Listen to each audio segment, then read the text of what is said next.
ఓం నమః సవిత్రే జగదేకచక్షుషే జగత్ప్రసూతిస్థితినాశహేతవే త్రయీమయాయ త్రిగుణాత్మకారిణే విరించి నారాయణ శంకరాత్మనే.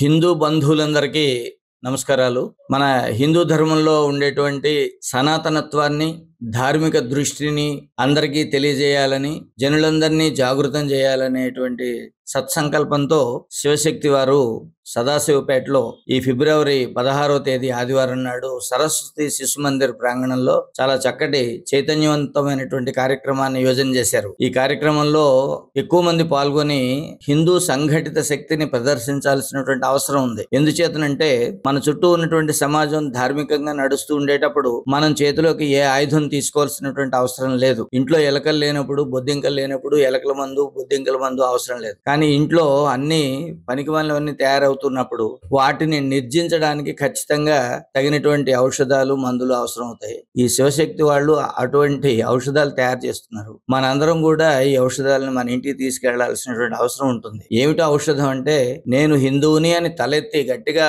నిలబడి జీవించడము అనేటువంటి ధైర్యాన్ని ఇచ్చేటువంటి ప్రక్రియ శివశక్తి వాళ్ళు చేస్తున్నారు. అదొకటే కాదు, మన ధర్మం మీద జరుగుతున్నటువంటి దాడి గాని, లేకపోతే మతాంతరీకరణలు గాని, వీటన్నిటికీ సరైనటువంటి సమాధానాన్ని చెప్పడానికి, హిందూ ధార్మిక శక్తిని నిర్మాణం చేయడానికి మన శివశక్తి చాలా అద్భుతంగా పనిచేస్తుంది.